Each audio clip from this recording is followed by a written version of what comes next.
शहर की लुगाई गांव को आई। मधु शहर में रहने वाली पढ़ी लिखी मॉडर्न लड़की है।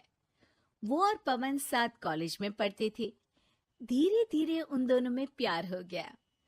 पर पवन गांव में रहने वाला एक साधारण सा लड़का है।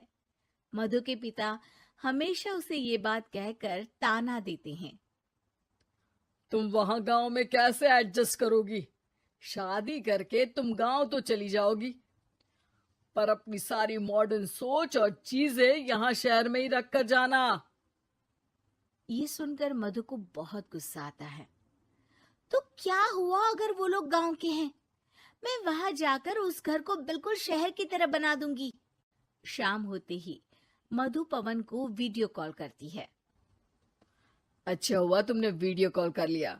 हाँ, मैं तुम्हें आज अपनी माँ से मिलाता हूँ। अरे बिट्टू, क्या कर रहा है? ये क्या है? दूर करना इस टुनटुने को। जाने कौन दिख रहा है इसमें तो। अरे माँ, आपकी बहू का वीडियो कॉल है। आप इसमें अपनी बहू से आमने सामने बात कर सकती हैं। नमस्ते माँ जी, कैसी हैं आप? अरे जका, ये बहू ने अपने कानों में क्या लगाया है? जो कैसे झुमके हैं? झुमके नहीं माँ जी, इन्हें ईयरफोन्स कहते हैं। इससे सामने वाले की आवाज और अच्छे से आती है। मैं आपको भी ला कर दूंगी। अरे नहीं नहीं, हमें नहीं ना चाहिए। हमारा कान बिल्कुल ठीक है। हाँ। माँ जी की ये बातें सुनकर मधु को अपने पिता की बातें याद आ जाती है और वो उसी वक्त ये ठान लेती है कि वो अपने ससुराल को एकदम मॉडर्न ससुराल बनाकर रहेगी। कुछ दिन बीत जाते हैं। पवन और मधु की शादी हो चुकी है। आज मधु का अपने ससुराल में पहला दिन है। माँ जी, मैं आपके लिए एक तोहफा लाई हूँ। और इतना बड़ा तोहफा? अरे क्या लाई है रे इस बड़े से बक्से में? मधु बॉक्स खोलती है। ये क्या है? ये वैक्यूम क्लीनर है। मैंने आपको झाड़ू लगाते हुए देखा तो सोचा अब आपका काम आसान हो जाएगा। अरे वाह बहू वाह, तूने मुझे झाड़ू लगाते हुए देखा तो तू मेरा हाथ से झाड़ू लेकर खुद भी तो लगा सकती थी ना। पर नहीं, तूने तुझे मशीन लाकर मेरे हाथ में दे दी कि यह काम हमेशा मैं ही करूं। ये आजकल की शहरी छोरियां बिल्कुल नहीं बदलेगी।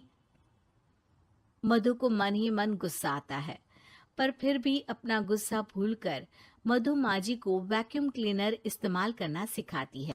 अगले दिन मधु सुबह उठती है तो ये आंगन में से कैसी आवाजें आ रही हैं?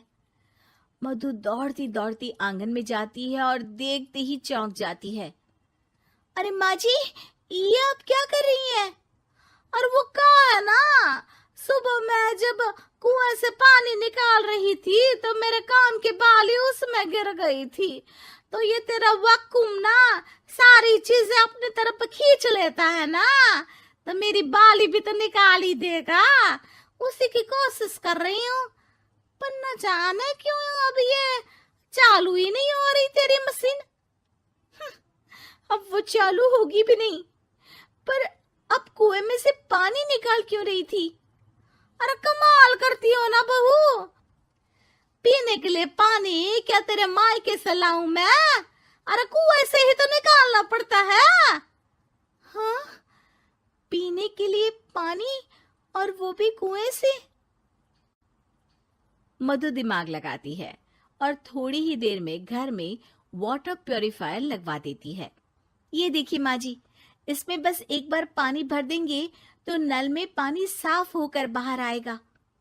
अरे वाह रे बहू, ये तो बहुत ही बढ़िया चीज है। रात हो जाती है। मधु जैसे ही प्यूरिफायर का नल चालू करती है तो वो अचानक से फट जाता है और सब जगह पानी पानी हो जाता है। अरे ये क्या हुआ? ये क्या हो गया? मैंने तो बस इसमें उबला हुआ पानी डाला था, ये इतनी जल्दी खराब हो गया। अरे ये सारी शहरी चीजें सब ऐसी ही होती है कबूरी। क्या आपने इसमें उबला पानी डाला था? हाँ तो फिर पानी तो तभी साफ होगा ना जब उसे उबालेंगे। ये मशीन का कोई जिन है जो हमने जो बोला वो कर देगी है? मधु को बहुत गुस्सा आता है। इस तरह तो मेरा अपने ससुराल को मॉडर्न बनाने का सपना अधूरा ही रह जाएगा। नहीं, मैं इस तरह से हार नहीं मान सकती। थोड़े ही दिन में मधु पूरे किचन को मॉड्यूलर किचन में बदल देती है। अरे वाह बहुआ, इतनी सारी अलमारियां! माँ जी मॉड्यूलर किचन देखकर बहुत उत्सुक हो जाती है। ये बक्सा का है। बहू ने शायद गलती से इसे यहाँ रसोई में रख दिया है, पर है तो ये बहुत ही बढ़िया। अगले दिन सुबह, अरे मायरी क्या हो गया? मैं तो बर्बाद हो गई, मेरी सारी पूंजी जलकर राख हो गई। हे राम, अब मैं क्या करूं? माँ जी की रोने की आवाज सुनकर मधु दौड़ी दौड़ी किचन में आती है और इतना धुआं देखकर घबरा जाती है। ये सब कैसे हुआ माँ जी? ये आग कैसे लगी? ये सब तेरा इस मॉड्यूलर किचन की वजह से हुआ है, और ऊपर से तूने तिजोरी जो रसोई में रख दी थी, मैंने जैसे ही अपने गहने और पैसे इसमें रखे और बाहर से इस ताले को घुमाया, ये तो 5 मिनट में ही आग बबूला होकर फट गया।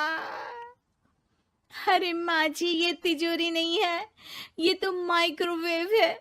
इसमें गहने नहीं रखते, खाना गर्म करने के लिए होता है ये। और ये जो आपने घुमाया ना, ये ताला नहीं है, आपने इसके टेम्परेचर को फुल कर दिया, इसलिए ये फट गया। माँ जी और जोर जोर से रोने लगती है।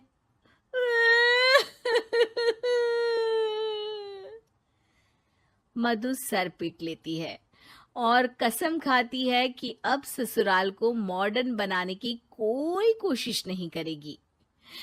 मुझे माफ कर दीजिए माँ जी, आप जैसी हैं वैसी ही ठीक है। मधु को अपने पिता की कही बात याद आ जाती है और मधु वापस घर और किचन को पहले जैसा ही कर देती है।